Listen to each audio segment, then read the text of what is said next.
Ayan, nagkagulo niya. din siya. Pero ang sabi niya, hindi. Sabi niya rin sa Huli sa CCTV ang isang mapangahas na modus ng isang babae sa Barangay Oranbo matapos mambudol ng nasa siyam na residente noong nakaraang Martes, ika-3 ng Pebrero. Ang sospek nagpanggap umanong staff ng isang lending company at ginamit pa ang pagiging asawa ng pulis para makuha ang tiwala ng mga biktima. Sa eksklusibong panayam ng Ainus Pasig, ikinuwento ng mga biktima na tila bihasa na ang sospek sa kanyang galaw. Masyado raw itong komportable na para bang matagal nang kakilala ang lahat ng tao sa lugar. Inopera niya ako ng parang lending na utang daw, ganon. So, gipit ako. So, sabi ko, magkano? Sabi niya, 5,000 to 10,000, 20.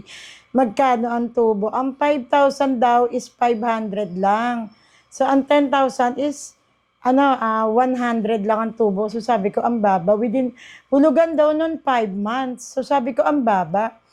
Sabi ko, sige, ano requirements? Wala, ID lang.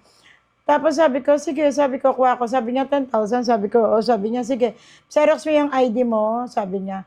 Tapos, mga 5 o'clock, release na, babalikan kita, release ko yung pera mo. Tapos, siningan niya ako ng 200 para daw sa passbook, para daw doon ililista yung hulog ko, kung 15:30, ganon. So, nagbigay ako ng 200, tapos sabi niya, 5 o'clock daw, babalik siya para, i-release yung pera. Siguro 10:15 yun, mga 11, may pumunta rito ng batang lalaki. Pinabubuksan na yung CCTV sa amin. Sa tinanong namin bakit. Meron daw ng scam yata or nagnakaw ng cellphone ng kapatid niya. So tinanong ko, sabi ko ano itsura? Ninano namin yung CCTV, pinakita ko yung picture. Ito ba? Sabi niya, oo yan yun. Hala, kinabahan na ako. Sabi ko, yari. Sabi ko, mukha na-scam yata ako. Ala, sabi ko, ayun na yun, na-scam na nga ako.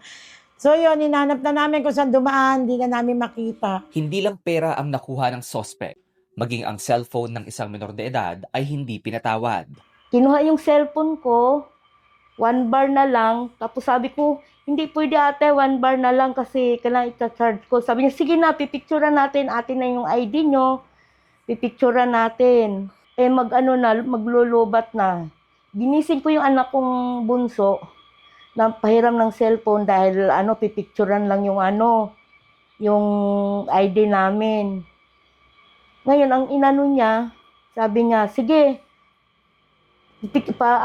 kailangan ko pa, may kulang pa, pupunta ako doon sa San Agustin daw doon. Sinama yung anak ko. Tapos sabi ko, parang kinakabahan ako, sabi ko, naisip ko baka mamaya yung anak ko, baka kidnap yung anak ko. Bakit mo binigay? Sabi, kasi sabi niya na yung cellphone daw kasi pipicturan, kailangan ipakita niya doon sa babae. Sabi niya, hiningi niya yung password, ma. Sabi ko, ay wala na yun, be.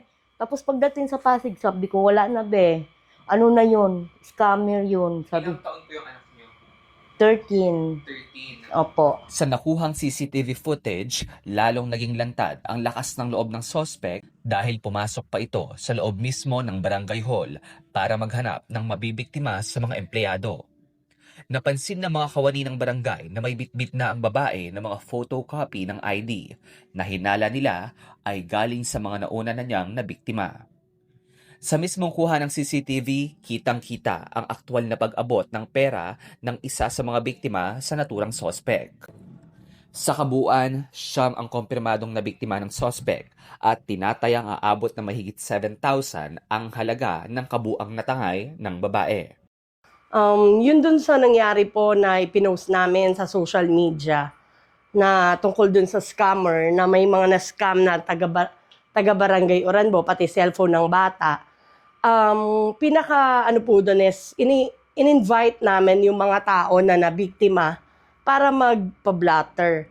At the same time, sasamahan po namin sila sa kapulisan para mahuli din agad yung babaeng scammer.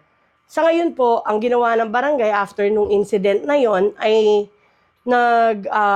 disseminate po kami ng information sa mga taga-Oranbo na wag i-entertain yung taong yon. Nag-ano kami ng ng pictures at the same time sa page ng barangay at sa mga sarili-sarili naming FB page, pinakalat na namin yung pictures ng babae.